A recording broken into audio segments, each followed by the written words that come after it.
Salut, c'est Nathan et bienvenue aujourd'hui dans cette toute nouvelle vidéo. J'espère que vous allez bien depuis la toute dernière fois. Nous allons parler de la différence entre un consultant immobilier et un agent immobilier. Récemment, j'ai créé une vidéo sur comment devenir un consultant immobilier, d'accord, que vous pouvez consulter sur la chaîne. La vidéo a été récemment publiée. Donc pour le coup, dans celle-ci, nous allons parler où je vais vous aider à faire la différence entre ces deux personnes qui jouent d'ailleurs de rôle vraiment important dans l'investissement immobilier. Et ces deux personnes sont un négociateur immobilier qu'on appelle aussi consultant immobilier et un agent immobilier d'un autre côté. Bon, il y a aussi des chasseurs immobiliers, mais aujourd'hui on ne va pas trop s'attarder là-dessus. Nous allons seulement parler de ces deux personnes qui sont le consultant immobilier et un agent immobilier, dans le but de vous aider à faire bien la différence entre ces deux personnes et savoir vraiment quand intervient l'un et quand intervient l'autre, et surtout que font-ils exactement lorsque l'on veut acheter ou vendre un bien immobilier. Avant de parler de la différence qui existe entre un agent immobilier, je veux dire, et un consultant immobilier, je vous invite avant toute chose de vous abonner à la chaîne en activant la cloche de notification que vous voyez là juste en dessous. Donc activez cette cloche pour ne plus rater sur toutes les prochaines vidéos qui seront publiées, que ce soit sur l'immobilier ou sur plein d'autres sujets. Sachez que sur cette chaîne, nous parlons essentiellement de l'investissement, notamment dans l'immobilier, dans la création d'entreprises ou encore dans la bourse. Et puisque dans cette vidéo, c'est sur l'immobilier que nous allons nous focaliser, prenez bien de quoi noter, installez-vous confortablement et si vous voulez vous former, vous pouvez me contacter. Mon mail est dans la description de la vidéo afin de vous faire bénéficier de tout ce que j'ai mis en place pour vous aider à vous lancer dans l'immobilier, que ce soit en investissant dans un bien ou même en s'élançant dans une carrière telle que de consultant immobilier ou encore d'agent immobilier. Alors, pour vraiment vous aider, notamment des personnes qui viennent de découvrir la chaîne, si vous ne savez pas ce que c'est vraiment un consultant immobilier, alors voici une petite définition avant bien sûr de rentrer dans les vifs du sujet. Un consultant immobilier, qu'on appelle aussi négociateur immobilier, et tout simplement, c'est une personne qui est agréée par des agences immobilières à travers diverses missions comme l'estimation et la vente d'un bien ou de plusieurs biens immobiliers. Ces biens peuvent être des maisons, des appartements, des villas ou tout ce que tu veux. D'accord? À l'inverse de l'agent immobilier, qui est un métier très réglementé et nécessite l'acquisition d'une carte professionnelle afin d'exercer ce métier. D'accord, donc pour devenir agent immobilier, il faut obligatoirement suivre une formation et obtenir une carte professionnelle, comme je l'ai dit dans d'autres vidéos toujours à ce sujet. Par contre, pour un négociateur immobilier ou un consultant immobilier, ce n'est pas du tout une grande nécessité d'avoir une carte professionnelle parce que dès lors que vous aurez fini votre mission, le reste c'est l'agent immobilier qui va bien entendu le continuer, d'accord, le poursuivre.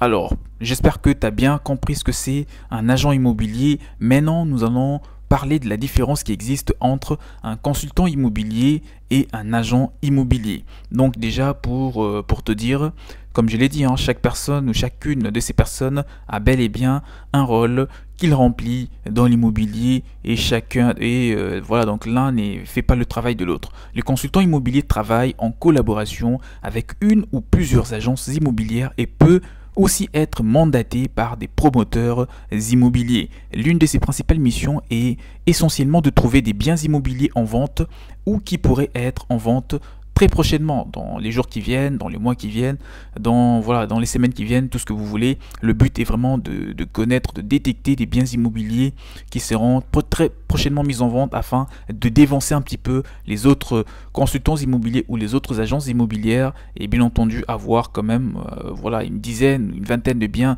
sur le catalogue, dans les catalogues, d'accord, et commencer déjà à trouver des clients. Dès lors que le bien sera disponible à la vente, vous aurez déjà des personnes intéressées, des clients potentiels pour ne pas du tout perdre le temps. Cela permet d'intégrer ces biens immobiliers dans son catalogue, comme je viens de le dire. Pour réaliser son catalogue, justement, il doit procéder à plusieurs opérations, de démarchage ou encore faire appel à un réseau de professionnels afin d'attirer des bons clients. Les consultants immobiliers sera chargé de donner aux vendeurs l'estimation la plus précise, la plus exacte en tout cas, sur le bien immobilier qu'il souhaite mettre en vente sur le marché.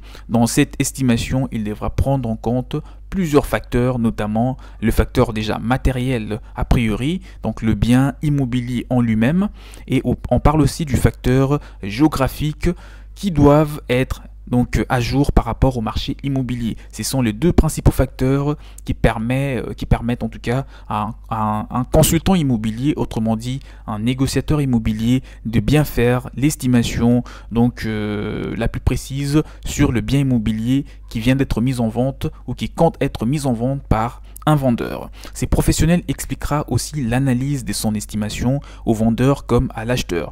Comme l'agent immobilier, le consultant immobilier assurera aussi la promotion du bien immobilier dans le but de trouver des acheteurs potentiels. Celui-ci mènera donc diverses visites dans le but de détailler les caractéristiques du bien immobilier qu'il compte vendre, notamment la superficie, donc l'insolation, etc. Enfin, au moment de conclure la vente, ou ce qu'on appelle le compromis de vente, le consultant immobilier devra passer le relais à un agent immobilier qui lui est détenteur d'une carte professionnelle afin de finaliser toutes les démarches, notamment au niveau du notaire, tout ce qui est paperasse, etc. C'est au agent immobilier de s'en occuper et non pas, voilà, donc ce n'est pas du tout le travail d'un consultant immobilier. A contrario, au consultant immobilier, l'agent immobilier peut décider d'ouvrir bien sûr sa propre agence immobilière. Ça, un agent immobilier est bel et bien en mesure de le faire. En effet, il se chargera de vente ainsi que d'une éventuelle location des biens immobiliers pour les propriétaires. Il peut gérer tout le contrat de vente qui effectuera ainsi que des contrats de location. Tout cela est bel et bien possible d'être toutes ces tâches. Voilà, donc un agent immobilier peut bel et bien le remplir. Pour être agent immobilier, vous devez obligatoirement obtenir la carte professionnelle qui est la carte qui vous permettra d'exercer ce type de métier. Et ça, c'est une obligation pratiquement dans tout le pays du monde. Alors la formation du consultant immobilier, ça c'est aussi un point que nous allons aborder parce qu'on arrive tout doucement vers la fin de cette vidéo. Même s'il est tout à fait possible de devenir consultant immobilier en ayant un certain dynamisme, une bonne aisance orale ainsi qu'une excellente relation commerciale, il faut néanmoins posséder bien entendu une expertise du monde de l'immobilier ainsi que des secteurs géographiques qui lui sont concernés pour que vous puissiez au final vous en sortir en tant que consultant immobilier ou négociateur immobilier. Divers organismes privés offrent des formations de qualité dans les secteurs de l'immobilier pour vraiment vous aider à devenir un bon consultant immobilier. Et d'ailleurs pour ça, moi je vous invite avant toute chose voilà, à me faire un petit mail. Mon mail est dans la description de la vidéo parce que nous disposons de formations adéquats, voilà, donc pour vous aider vraiment à devenir un bon consultant immobilier ou même déjà découvrir tout ce qui est fondamentaux, tout ce qui est information relative vraiment à ce métier intéressant de l'immobilier. Tout ce que vous avez à faire, c'est de me contacter afin de vous faire bénéficier des formations, des guides, tout ce qui a été mis en place pour vous aider. Et voilà, donc pour évoluer en règle générale, il faut savoir que le consultant immobilier en tout cas détient un niveau minimum de Bac+2 dans les secteurs du commerce ou de l'immobilier, ou encore de BTS professionnelle immobilière, de BTS en commerce ou d'une licence pro métier de l'immobilier. Tous ces diplômes vous seront utiles pour démarrer en tant que négociateur immobilier ou en tant que consultant immobilier. Et pour finir, nous allons parler des différents statuts de consultant immobilier pour vraiment t'aider à avoir une bonne idée là-dessus. Alors il faut que tu saches que un négociateur immobilier, encore consultant immobilier, a la possibilité d'être salarié d'une agence immobilière ou d'être employé en sous-traitance par une agence immobilière. Être salarié permet de bénéficier de plusieurs autres avantages comme déjà avoir un revenu fixe minimum ou encore avoir une couverture sociale professionnelle, donc vous serez au régime général en tant que consultant immobilier. Le régime fixe sera complété par une éventuelle commission sur les ventes ou les locations que les consultant va bien entendu contractualiser.